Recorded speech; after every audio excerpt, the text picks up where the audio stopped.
E as aves somos nós. O quê? Árvores somos nós. As árvores somos nós. As árvores somos nós. O podcast do Greenpeace Brasil. Olá a todos e todas, este é o As Árvores Somos Nós, o podcast do Greenpeace Brasil. Eu sou Thaís Herreiro e quem está ouvindo a gente ainda não sabe, mas o episódio está bem diferente. Nós estamos gravando essa conversa também em vídeo pela primeira vez. Então, além de ouvir a nossa voz, você vai poder nos assistir e conhecer as nossas carinhas. Corre lá no YouTube do Greenpeace Brasil e você pode assistir a gente também. E os nossos convidados hoje também são bem especiais. Está aqui com a gente o meu colega de Greenpeace. Por favor, se apresenta, Rodrigo, e apresenta os outros convidados. Oi, pessoal. Eu sou o Rodrigo Gerhard, trabalho na comunicação do Greenpeace.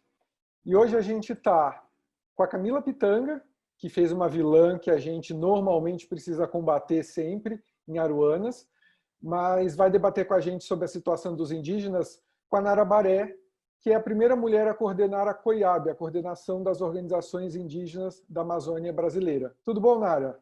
Olá, Rodrigo. Tudo bem? E você? Muito obrigada por essa oportunidade de estarmos aqui juntos, nesse combate e também somando forças para os povos indígenas, comunidades tradicionais, quilombolas, ou seja, para a Amazônia. Oi, Camila. Tudo bem contigo? Oi, Rodrigo. Oi, Thaís. Nara, muito obrigada por estar aqui. Também acredito muito no poder das mãos dadas, da conversa, da troca. Vocês vão ver que eu tenho uma tempestade perto de mim acontecendo. A floresta está conversando aqui também. Muito bem, muito legal. Todo mundo em casa, né? Distante, mas conectado aqui de alguma forma.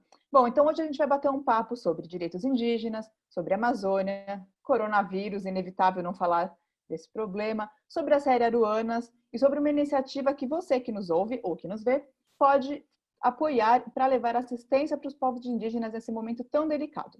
É o projeto Vidas da Amazônia e a gente vai começar por esse assunto, porque os dias dessa iniciativa estão acabando e também é por isso que a Camila está aqui com a gente agora. Camila, você pode contar para a gente um pouco o que é o projeto Vidas da Amazônia?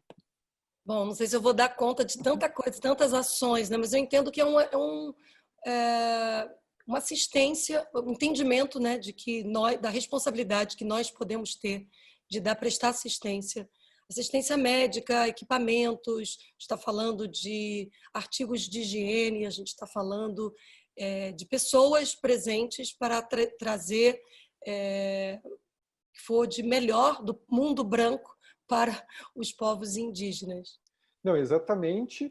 E todo mundo do Greenpeace tem mantido a quarentena, o isolamento social, mas tem um time especial que está em Manaus que tem apoiado os povos indígenas nesse momento, levando ajuda emergencial. E o Vidas da Amazônia é uma chance de todo mundo colaborar com a gente, porque ao fazer a doação, sua ajuda vai direto para esse projeto, e o que é muito bacana é que você tem a chance de bater um papo, por exemplo, com a Camila Pitanga, que está apoiando essa iniciativa. Então, Vidas da Amazônia é um jeito de mobilizar a sociedade. As atrizes de Aruanas, e além da Bruna Lombardi e do Richelli, estão apoiando também esse projeto, essa parceria com a Giving Get, e vocês podem prestar essa ajuda e, ao mesmo tempo, ter a chance de ganhar um encontro virtual com uma dessas pessoas, como a Camila, que está aqui com a gente. Muito legal. Todo o dinheiro arrecadado por essa campanha vai para o projeto Asas da Emergência, que é justamente esse projeto que está prestando assistência para os povos indígenas da Amazônia. E é um projeto de solidariedade, né? A gente, desde que começou, já levou mais de 27 toneladas de materiais hospitalares e de higiene para as comunidades indígenas, e são todas em regiões de difícil acesso. E a gente está com um avião, com um barco, onde a gente faz esse transporte, e já chegou para esses povos indígenas máscaras, álcool gel, luvas, sabão e até alimentação para evitar que eles precisem sair das aldeias, né, das comunidades e vão para as cidades para fazer compras. Então a gente também está levando um pouco de alimento. A gente também já levou respiradores, cilindros de oxigênio, termômetros e vários equipamentos para as unidades de saúde indígena, que são uma das maneiras também da gente poder evitar que os casos de coronavírus, quando aconteçam, né, fiquem piores e que esses indígenas infectados se cuidem, se tratem e fiquem bem de saúde. O Asas da Emergência também produziu 40 mil máscaras de tecido que foram costurados no escritório do Greenpeace em Manaus, uma iniciativa super bacana. E, bom, quem quiser mais detalhes desse projeto, a gente fez um podcast todo sobre ele, que foi o de número 30, então vocês podem acessar no nosso site e nos tocadores de podcast. Rodrigo, qual que é o site onde as pessoas podem saber do projeto Vidas da Amazônia? Quem quiser doar, quem quiser concorrer a essa conversa online com as atrizes. Bom, é só acessar o www.vidasdamazonia.com.br. Você vai cair lá na plataforma e pode escolher uma das pessoas com quem você gostaria de ter esse encontro virtual. Quanto mais você doar, mais chances tem de ganhar. Essa iniciativa vai estar aberta até o dia 12, porque como vai rolar um sorteio, a gente tem uma data para isso, então você tem chance de participar até o dia 12. E aí eu queria aproveitar, Nara, e entender de você a importância dessa ajuda, porque a gente andou lendo notícias de que parte da ajuda emergencial que deveria vir do governo parece que não estava chegando, parece que tiveram problemas com logística também. Como está sendo a situação no momento com os indígenas e com essas ajudas emergenciais? Então, quando se iniciou a pandemia aqui no Brasil, né, em março, foi tudo muito novo para todos. E em março, a COIAB, juntamente com a sua equipe, nós montamos, né, criamos, a partir das nossas organizações indígenas, da Rede COIAB, junto com profissionais de saúde, a equipe, o nosso plano de ação do combate emergencial ao Covid-19 para os povos indígenas na Amazônia brasileira, e visando esses eixos de comunicação, de gestão e também de apoios, né, de ação humanitárias nas comunidades indígenas. Naquele momento, ainda março e abril, o contágio estava muito dos indígenas no perímetro urbano, né, para quem estava nas cidades, no entorno das cidades, seja por ele estar em residência ou seja em trânsito. E a gente viu a própria omissão do Estado naquele momento, né, com o próprio cestas básicas, né, material de higiene e limpeza, alimentação, EPIs e tudo que precisa também para o próprio combate e para as ações emergenciais. Então, nisso nós chamamos a nossa rede de apoiadores e doadores e apresentamos essa ação. E não havia assim, valores, né? Porque se falar da Amazônia, da sua especificidade, nós estamos falando só de povos indígenas, de mais 400 mil povos indígenas, nós estamos falando de 171 povos indígenas contactados e uma dimensão de 114 referências de povos em isolamento voluntários que só existe na Amazônia, no mundo todo, é aqui na Amazônia. Então, a proteção desses povos, da nossa família, nós pedimos essa ação humanitária de todos. E o Greenpeace, né, para além de uma ajuda financeira, também se colocou à disposição com esse projeto Asas da Emergência, que é justamente vivendo essa dificuldade da logística, né? Naquele momento, março, abril, o Amazonas ele estava no epicentro, os hospitais em Manaus entrando em colapso, e imagine só, o primeiro caso que teve dentro do território foi na aldeia São José, no Alto Solimões. Se você for dimensionar isso em tempo de barco, são 8 ou 9 dias subindo o rio Solimões. Então, a gente não tem como esperar, porque hoje, para além do próprio Estado brasileiro, que ele se colocou como o nosso inimigo número 1 dos povos indígenas, da Amazônia e do meio ambiente, na questão ambiental, o tempo também hoje é o nosso inimigo para combater esse vírus que a gente não enxerga. Então, como juntar forças. E isso foi primordial, porque as próprias ajudas, elas não chegavam nos territórios, né, nos territórios mais remotos, e a gente viu o contágio, a contaminação dos povos indígenas adentrando cada vez mais nos territórios. E essa proposta, né, eu posso falar assim, esse casamento, né, da COIAB com o Greenpeace e outros apoiadores e doadores também, e das pessoas que trabalharam, dos voluntários que tiveram, né, foram 11 pessoas que tiveram o tempo todo lá no galpão do Greenpeace, fazendo as máscaras, que pôde estar chegando nos territórios, e várias outras, né, que se eu for mencionar, assim, são todos. E para além de março e abril, né, para além de levar material de higiene e limpeza, a alimentação, as máscaras descartáveis, hoje a gente tem uma demanda muito grande, né, que é das UAPs, que são as Unidades de Atenção Primária Indígena. A partir do momento que o vírus começou a chegar nos territórios, a gente também sente a necessidade de começar a combater nos territórios indígenas.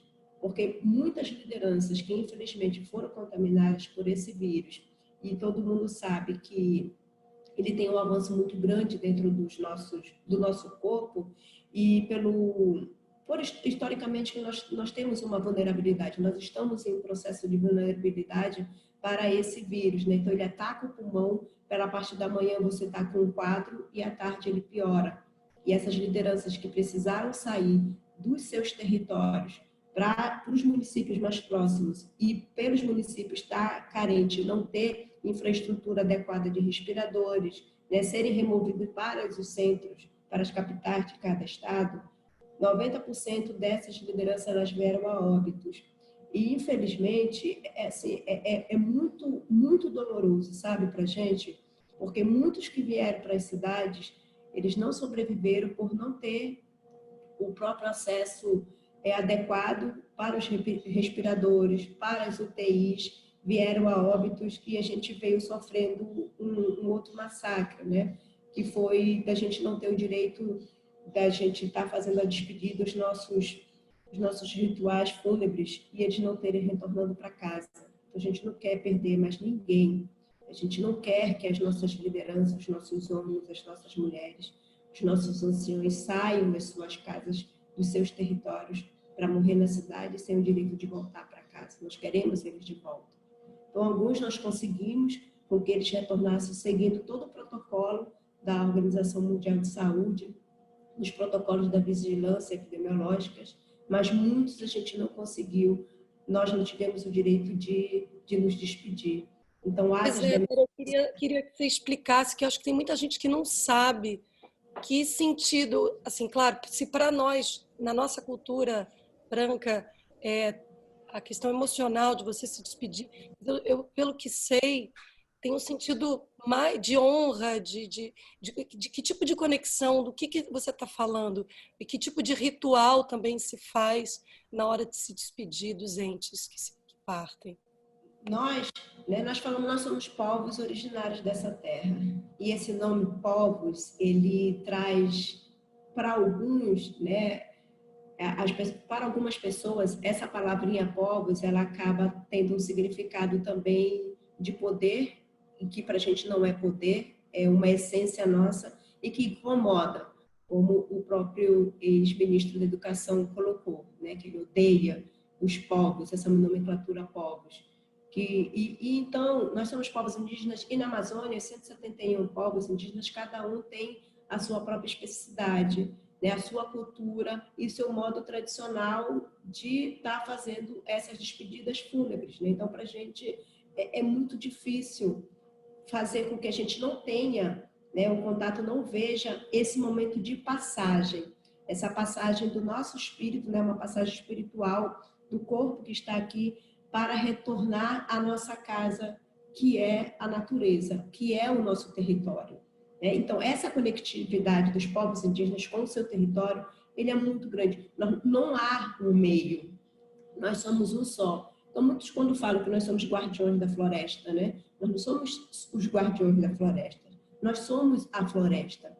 Então, o nosso corpo sangra quando uma árvore ela é retirada, quando um rio é contaminado pelo mercúrio, né? Quando as nossas casas elas são devastadas para colocar pasto, gado. Então, a gente sofre, né? Nós somos água, nós somos rio, nós somos cada animal, cada cipó que tem no nosso habitat, e que não é só floresta, né? A própria sociedade, os ambientalistas, o governo federal, ele precisa ver que a Amazônia, aqui nós estamos falando da Amazônia, ela não existe sem os povos indígenas, ela não é um lugar inabitável, como o presidente fala, há pessoas, sempre houve e sempre haverá. Então, esse processo de passagem, ele precisa ser respeitado. Cada um tem o seu processo, né? Seguindo toda a sua espiritualidade e a sua ancestralidade. Então, para a gente hoje já é difícil, a gente está explicando para as lideranças, e isso o movimento indígena, através da COIAB, das organizações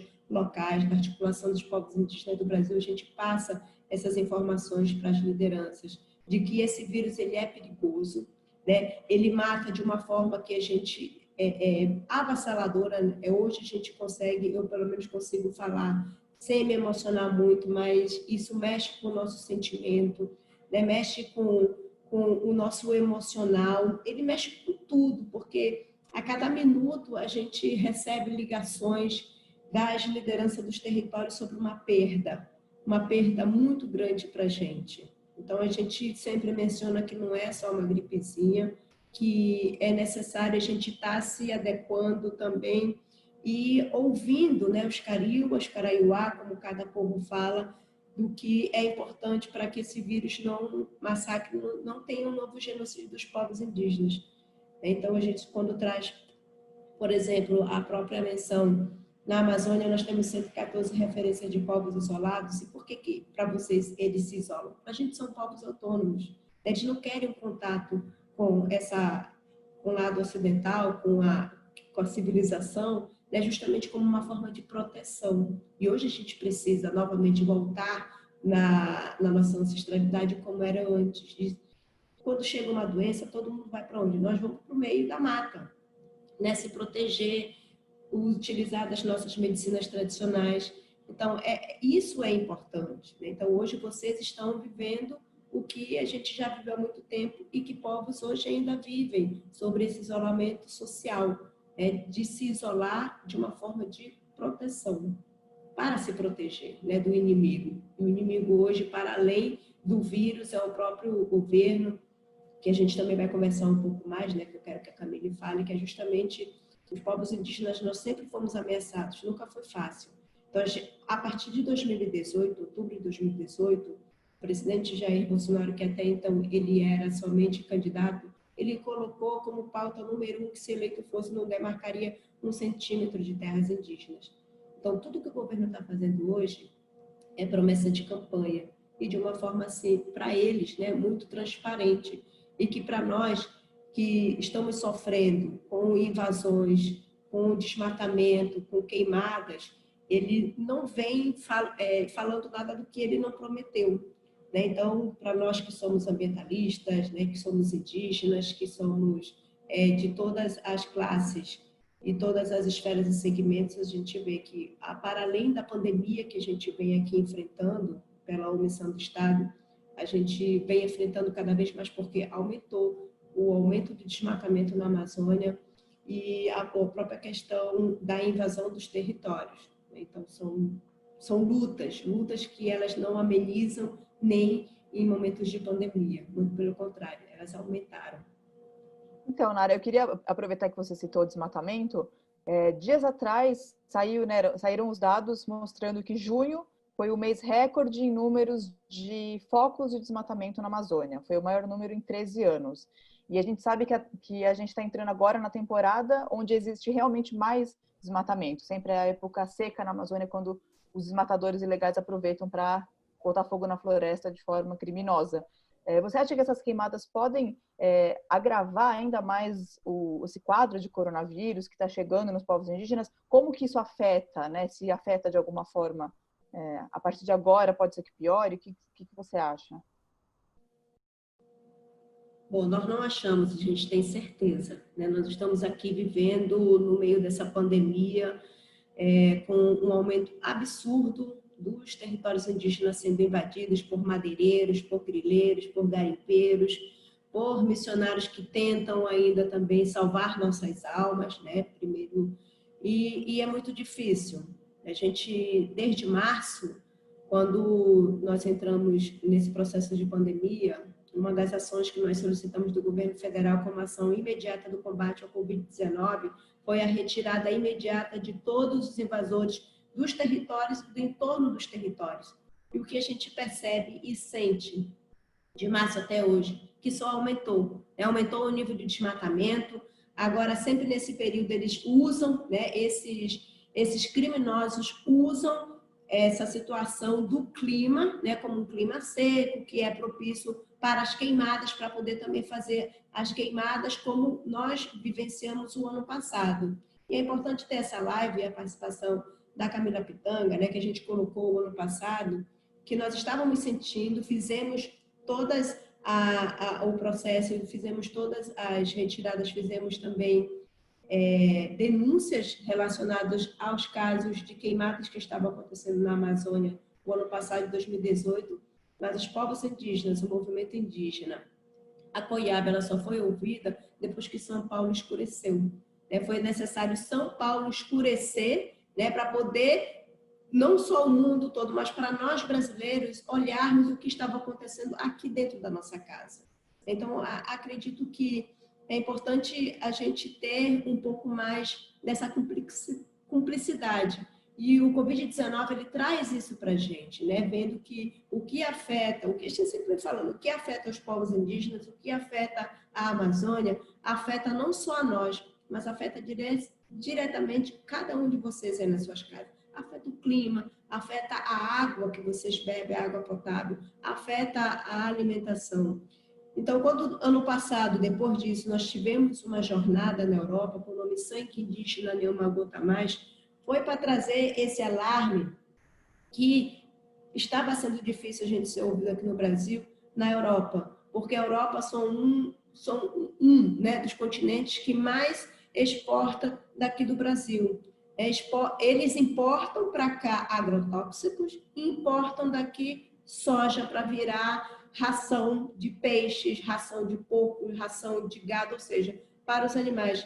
E a própria compra de madeira e ouro. Então, para deixar isso claramente, sobre o processo de que você não sabe e a gente precisa ter uma ação e uma lei de rastreabilidade desses produtos que muitos falam que não vem de área desmatada, que não vem de área de conflito, que não respeita as mulheres, os homens e as crianças e que é assim, sangue indígena, sangue das populações tradicionais, sangue dos povos quilombolas, mas principalmente o nosso sangue, que é onde esse governo ele vem com esse número 1, já é uma agenda governamental, uma agenda de Estado, uma agenda institucional, a exploração da Amazônia. Então, é convite, exploração.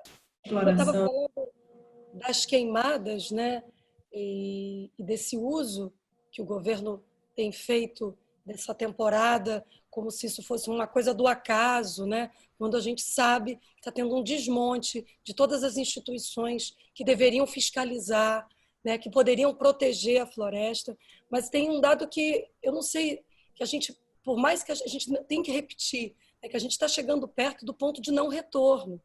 A gente está chegando perto de um momento onde as florestas podem não regenerar.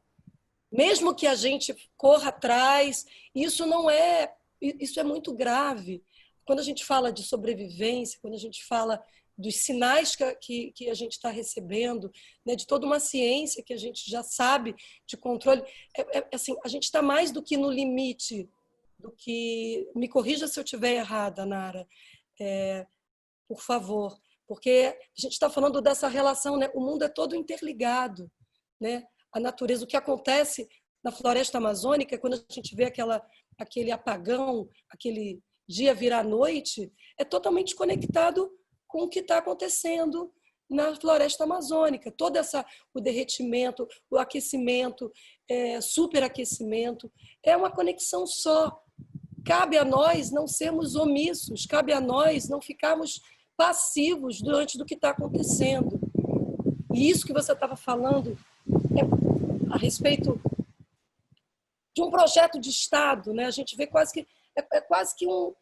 nesse sentido, eu acho que a luta antirracista, para mim, ela é muito ligada à luta pela vida dos povos indígenas, porque a gente sabe, como você falou, não é novidade.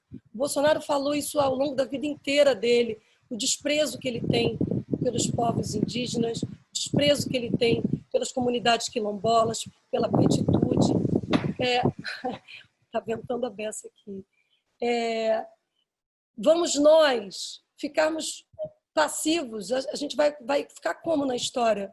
Como omissos a respeito de tudo que está acontecendo? É muito importante, a gente não pode testemunhar passivamente o que está acontecendo. Por isso eu acho tão importante as várias iniciativas que estão acontecendo aqui em termos de conversas, mas de ações práticas, como o Greenpeace está fazendo, de estar levando assistência, levando... Uau, para...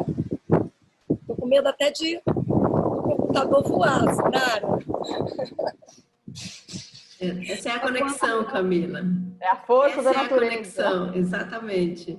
É, Muito forte que você está sentindo e a natureza, ela também está se manifestando aí com você. sim. Na Amazônia é isso que você traz, essa conexão, né?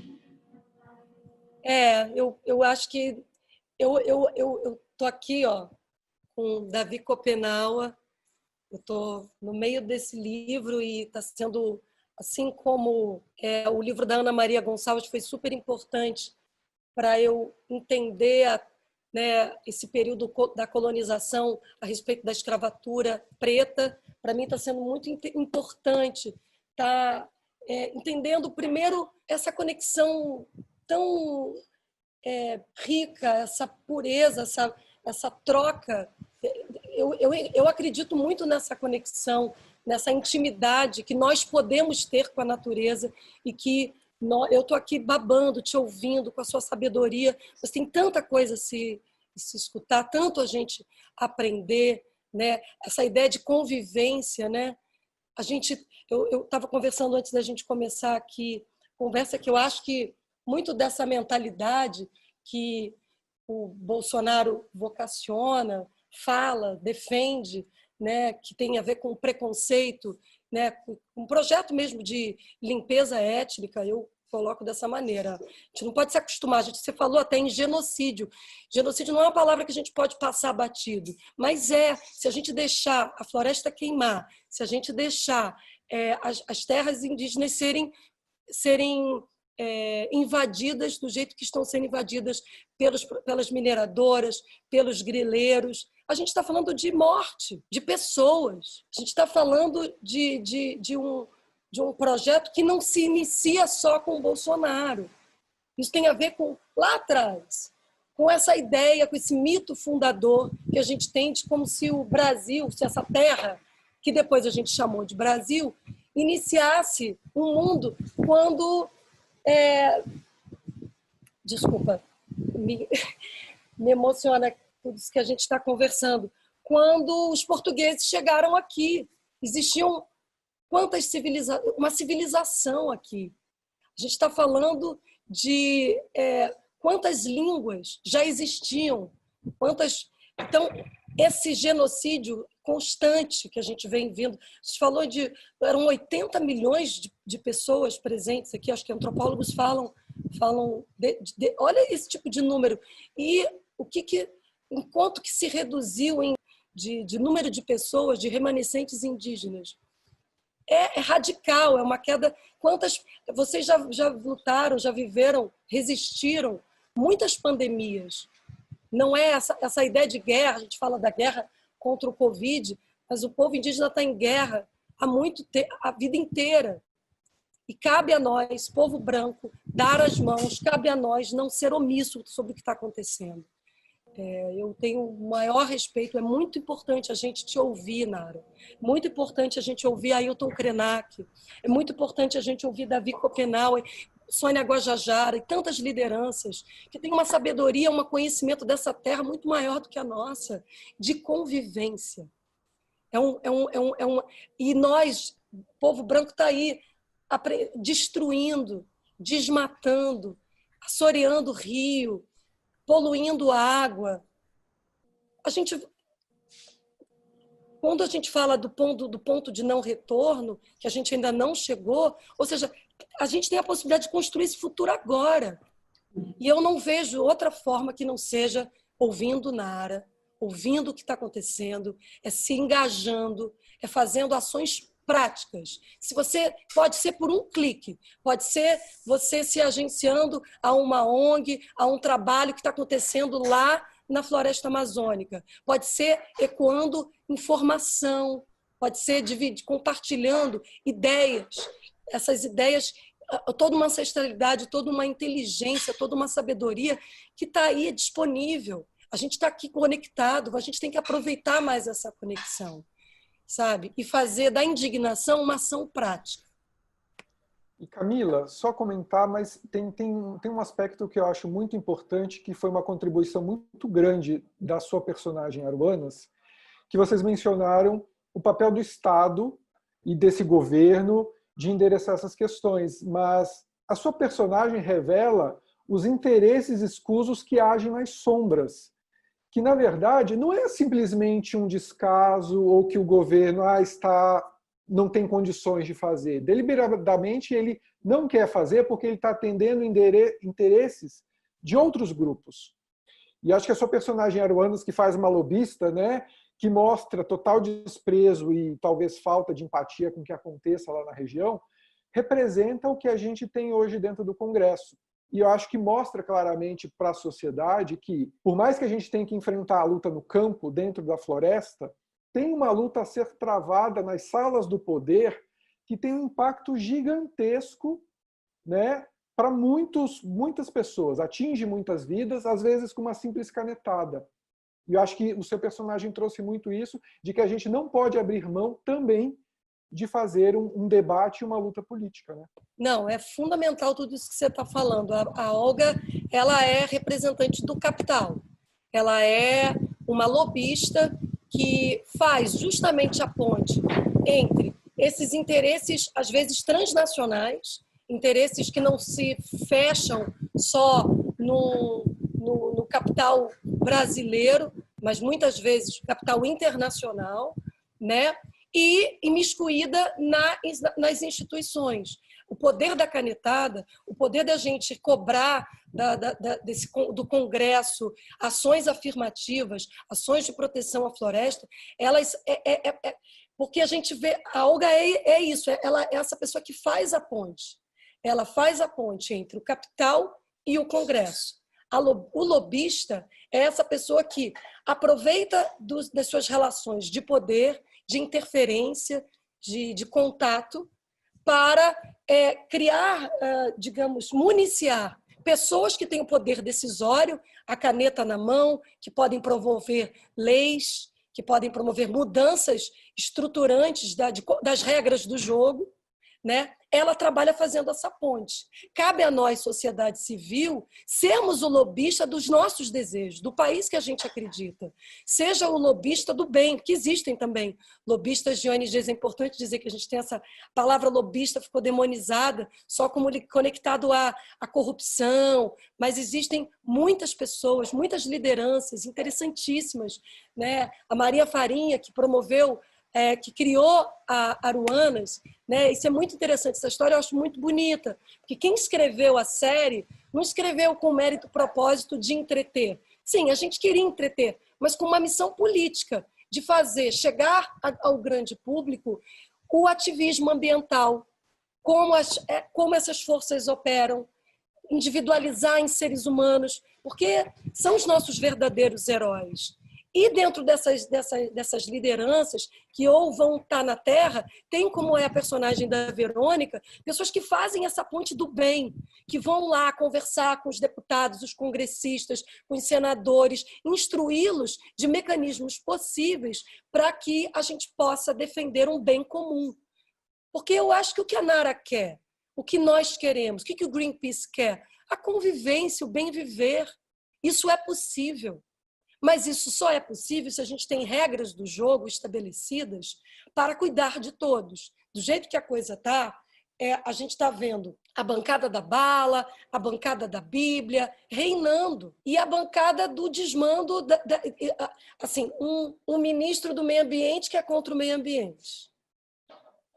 A gente tá vivendo uma das maiores crises sanitárias, humanitárias dos últimos tempos e a gente sequer tem um ministro da saúde. A gente também está vendo uma confusão no Ministério da Educação. Todos os órgãos ligados ao meio ambiente, à proteção dos povos originários, sendo desmontados, sendo esvaziados, sem financiamento.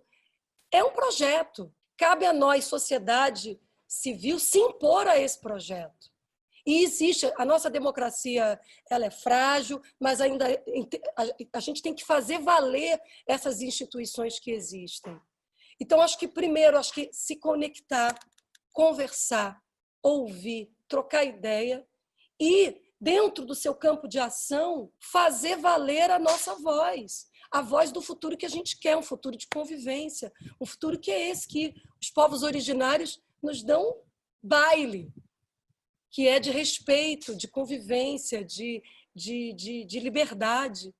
E acho que nessa linha né, da política, que a gente está falando, né, desse lobby que existe, do lobby do mal, e sendo a política um espaço onde, na teoria, a sociedade é representada, queria saber da Nara como é que ela vê a representatividade dos povos indígenas no Congresso, porque é bem complicado isso, né? Como é que você vê isso e o que a gente pode fazer para que tenha mais representatividade? Como é que a gente leva os povos indígenas, né, de alguma forma, para esse jogo? Não sei como é que vocês fariam, né, isso? Como é que, de repente, tem a ver com o seu trabalho na COIAB? Queria que você falasse um pouco para a gente sobre isso. Então, a partir da promulgação da Constituição de 88, nós tivemos o primeiro deputado federal indígena, que foi Mário Juruna.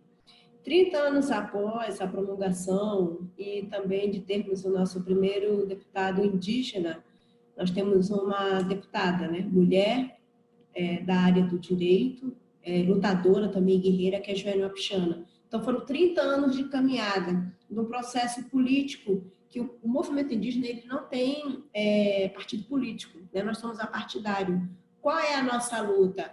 É o bem-estar e a qualidade de vida dos povos indígenas. É lutando para que haja políticas públicas efetivas para o bem-estar dos povos indígenas, onde quer que a gente esteja, né?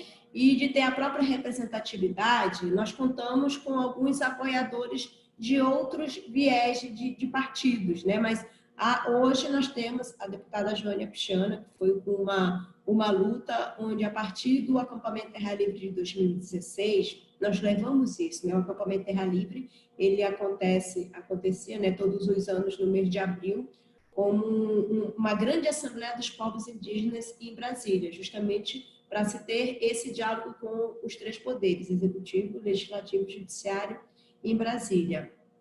Né? E a gente viu que muito do que é pautado e do que é colocado como retrocesso de direitos acontece em Brasília. Então, o movimento indígena, nós começamos a nos articular e conversar e entender a política partidária de vocês, né? Porque é uma política partidária que ele não condiz com os nossos modos tradicionais, os nossos modos de vida, a apropriação do movimento indígena, COIAB, APOIME, ARPINSUL, ARPIN-Sudeste, Conselho Guarani Virupá, Atiguaçu e Conselho Terena. São 7 organizações a nível macro-regionais que juntas compomos a articulação dos povos indígenas do Brasil, aqui se tratando de Brasil. E começar a discutir a política nas aldeias, né? Porque isso de falar assim, que não tem nada a ver, tem. Infelizmente, hoje, se você não discutir a política, não falar da política, nós somos os primeiros a serem impactados pela política, ainda mais hoje, nesse governo fascista, né, nesse governo que é racista, num governo que é preconceituoso e num governo que só olha a Amazônia como lucro, né, como desmatamento, como um capitalismo que reina o mundo todo e nos colocando como um empecilho dentro da nossa própria casa. Né? Então, conversar com a política, entender a política é isso, mas a política, não a política partidária. Então, a gente vê também que hoje muitos que não são a favor de várias medidas não ambientalistas, né, de retrocesso desse desgoverno, colocam como se nós fôssemos um único só, né, o que a Camila traz que é importante. E é importante também que toda a sociedade brasileira, as organizações da sociedade civil, elas entendam que para a gente não tem partido político. O que é muito importante para nós é se ter um direito fundamental. O que os povos indígenas pretendem? Nós não somos coitadinhos, muito pelo contrário. Nós somos muito guerreiros e que a gente está há mais de 500 anos nesse enfrentamento e nessa resistência. Tanto que o nosso lema é resistir para existir. A gente só existe até hoje pela nossa luta e a nossa resistência. E essa luta, ela é comungada não sozinha. Os povos indígenas não têm como ir sozinhos. A sociedade não indígena também não tem como ir sozinha. A gente precisa se unir, né? E esse é o momento de se unir. Porque esse governo hoje, ele vem contra todos nós. Ele está ali declarado inimigo número 1 dos povos indígenas e do ambiente como um todo. Então, a gente conta, sim, com a solidariedade de todos vocês, e o que a gente pede dentro dessa parte da classe política é isso, é de respeitar, né, as nossas ações, os nossos modos tradicionais, e que nós não temos partido político. O nosso partido é o movimento indígena e a nossa luta hoje é a vida. E colocando dentro do contexto da pandemia e hoje para o Covid-19, né, a gente vê que o próprio Congresso Nacional ele também tem essa preocupação, até porque nós estamos vivendo um momento de que o ilegal está sendo legal, está sendo legalizado, gente. Né? Então, e isso assim, é muito grave. Por mais que a gente faça as denúncias, por mais que a gente coloca, eu fico assim, muito preocupada, mas não surpresa, de ver que ainda há pessoas que acreditam que o banal está virando normal. Né? As atrocidades, assim, a ganância, sabe? A maldade, a crueldade hoje está virando normal. São coisas que para a gente é difícil, principalmente hoje eu preciso estar na cidade, né? A COIAB hoje a sede é em Manaus, mas a gente fica muito preocupado com esse processo de legalizar o ilegal. E isso vai dos próprios congressistas, de quem está lá no Congresso Nacional, né? Tanto na Câmara dos Deputados Federais como no Senado, eles têm hoje uma responsabilidade muito grande, que precisa ir para além dos interesses dos seus partidos políticos. Eles estão lá como representantes do povo brasileiro e dos mais de 305 povos indígenas que existem aqui no Brasil. Então, e também dos 114 indígenas em isolamento voluntário. Então, é uma responsabilidade muito grande, porque a gente não está falando somente de números, a gente está falando de pessoas, nós estamos falando de cada um de nós, indígenas, não indígenas, pobres, ricos, entendeu? Então, essa menção e esse olhar, ele precisa ser em conjunto. A gente não pode hoje ficar de braços cruzados achando isso não é comigo, então eu não vou me envolver. Isso reflete, sim, a cada um de nós. Né? Então, a gente vem cada vez mais lutando, aumentando também as nossas capacidades políticas e a gente está no momento de entender as capacidades indígenas, as capacidades não indígenas, nesse momento conturbado da política que nós estamos vivendo no Brasil. Nara, você tocou num ponto importante que é todos nós precisamos nos envolver. E aí eu queria saber também da Camila, para criar essa movimentação, você acredita que uma pessoa como a Olga, por exemplo, pode ser convertida? Ou como é que a gente consegue ampliar essa empatia e essa solidariedade enquanto sociedade, né, de olhar para os outros, que defender o direito coletivo, ainda que não me afete diretamente, eu preciso defender o direito do outro para eu construir uma sociedade melhor que também vai me beneficiar. Como é que a gente pode ampliar isso? Eu tenho uma suspeita que talvez a arte e o entretenimento é um caminho também possível. Em Aruanas a gente viu, queria trazer sua reflexão sobre isso. Eu acho que não tem nada mais tão latente do que a ideia de sobrevivência, que agora eu acho que é uma questão de entender se é vida ou morte. A gente está vivendo isso, né, esse risco invisível através da pandemia, e isso faz a gente acordar para... A gente está vendo como a pandemia está acirrando as desigualdades, está deixando claro quem pode se cuidar, mas a respeito da vida no planeta, está todo mundo vivendo nesse planeta. Então, se a gente não frear, se a gente não mudar o nosso modo de viver, se a gente não fizer um novo pacto de vida na Terra, não vai ter vida. Então, para mim, a maior fonte de convencimento é esse. Eu não sei se uma mulher como a Olga se viraria casaca, mas eu acho que a gente não precisa... Eu lembro no momento do vira-voto, né, existiam graus, quando a gente estava... Eu, pelo menos, me engajei bastante em tentar conversar com as pessoas. Eu acho que... eu vi muitas pessoas mudando de ideia. Eu vi muitas pessoas que estavam desinformadas, caindo em fake news, caindo em mitos. Quando você chega perto, quando você conversa, você traz, você informa. Então, multiplicar boa informação é um caminho, né? Agora, e também entender assim, com quem você está falando, porque eu acho que a gente precisa criar uma musculatura de convencimento para todos. Eu me esforço para isso.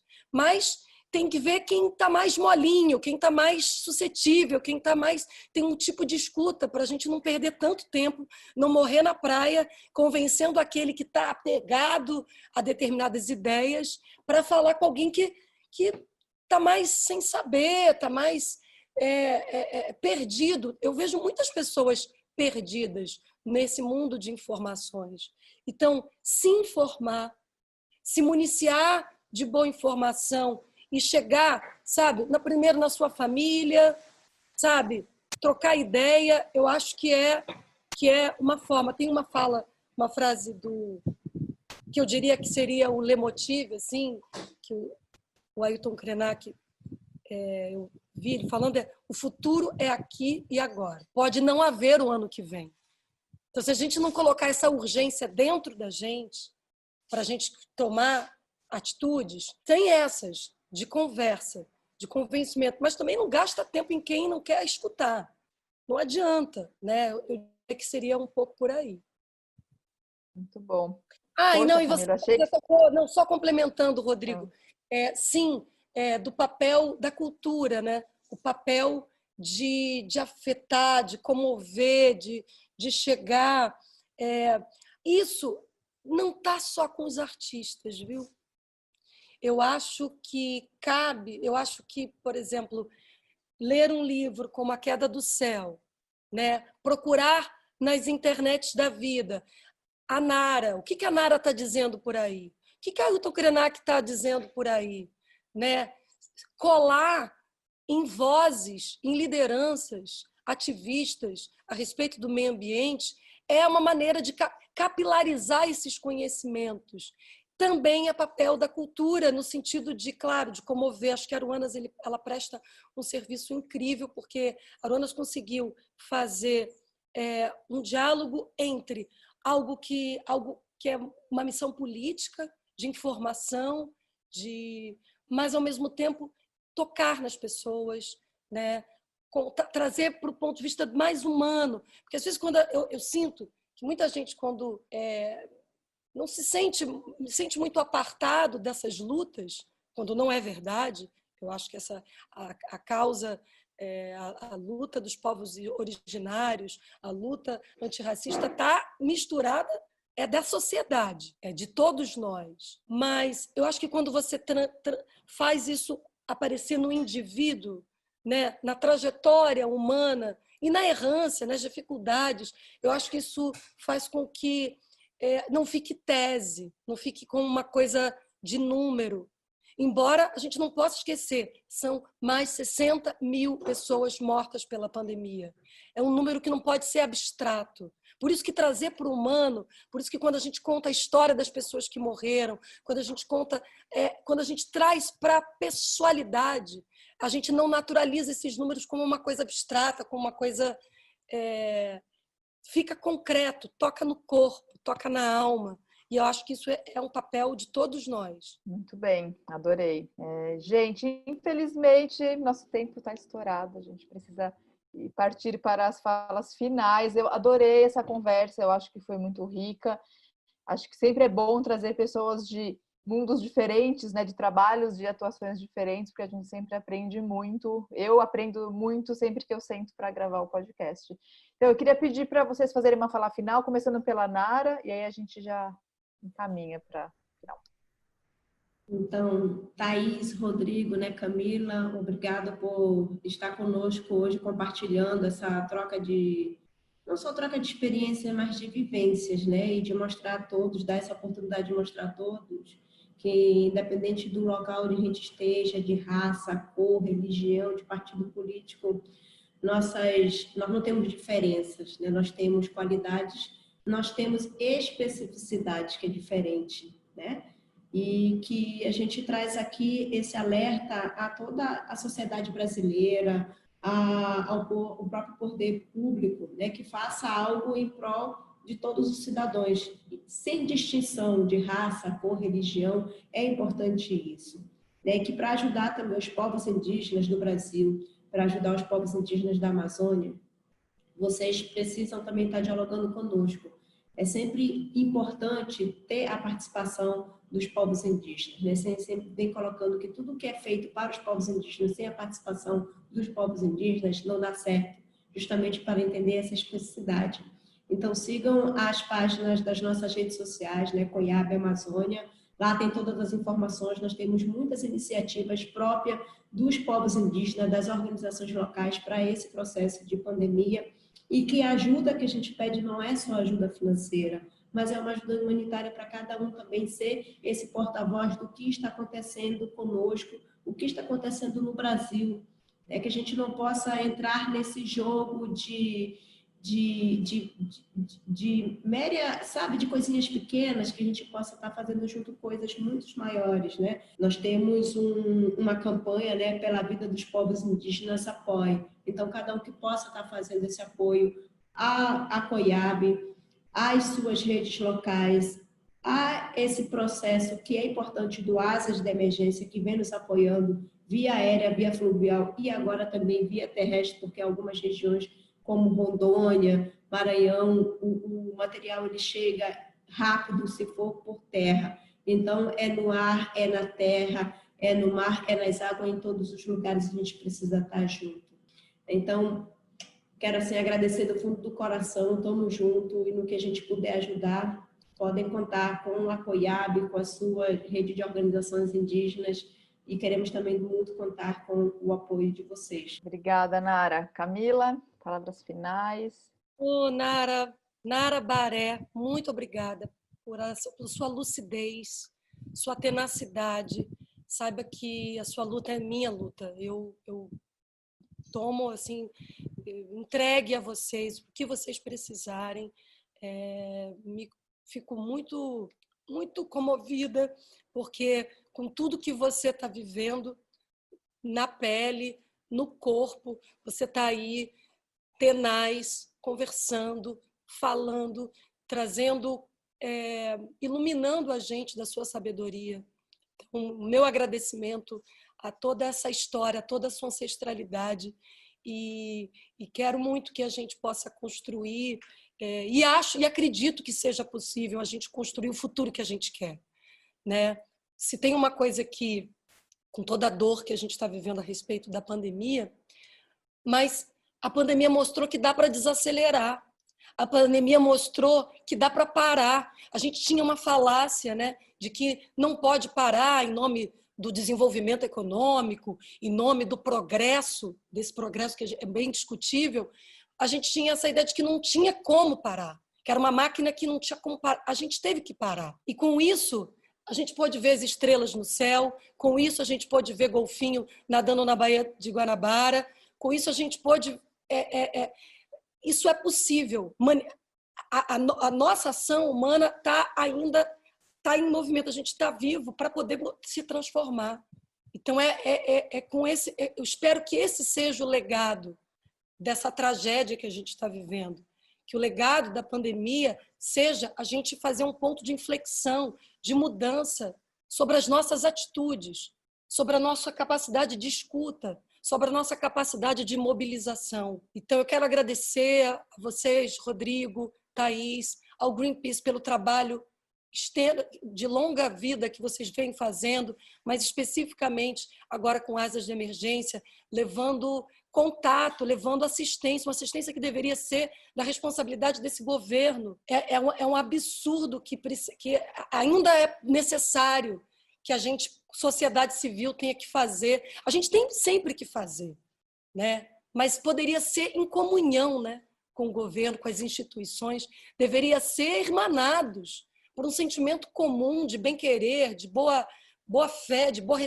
reciprocidade, né? Mas cada um está fazendo o seu quinhão, então eu agradeço poder estar honrando. Quero chamar quem está se interessando, quem quer conversar um pouco mais comigo sobre o que quiser, estou me disponibilizando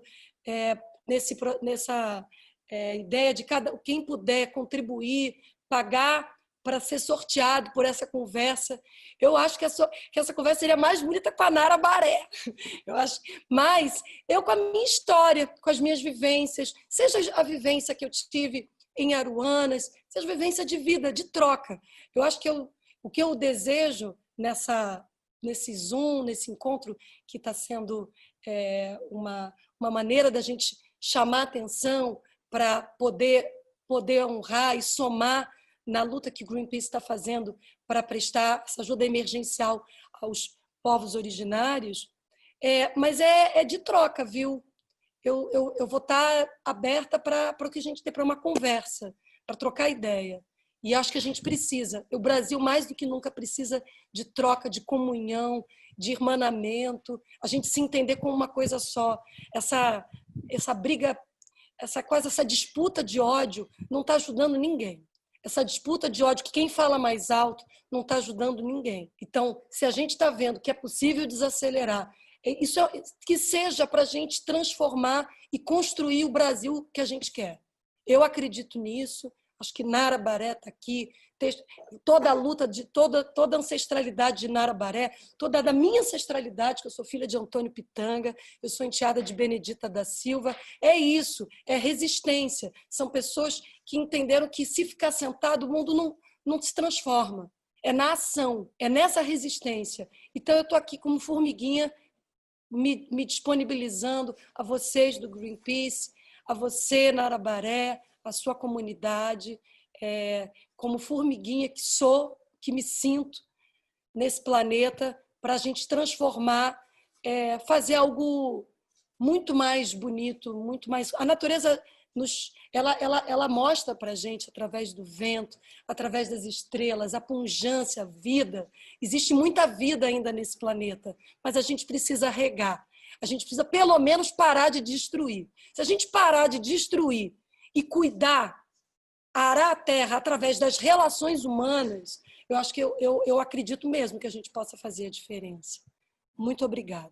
Você usou essa metáfora, eu pensei agora um pouco sobre... Eu espero que com essa conversa a gente tenha plantado alguma semente, né? A gente vai regar depois e que mais e mais pessoas ouçam, conheçam a realidade dos povos indígenas, né? Para que a gente possa juntos, cada vez mais, dar mais mãos e fazer esse trabalho, que é muito importante. Então, eu queria agradecer muito a Camila, a Nara, o Rodrigo, que veio com a gente aqui, sentou na mesa do podcast nessa semana.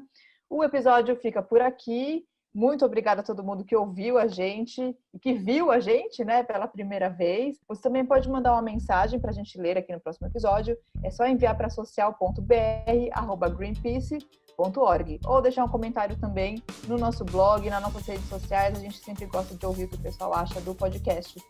É isso. Até a próxima. Tchau, tchau. Tchau, tchau, gente. Obrigado. Tchau, tchau.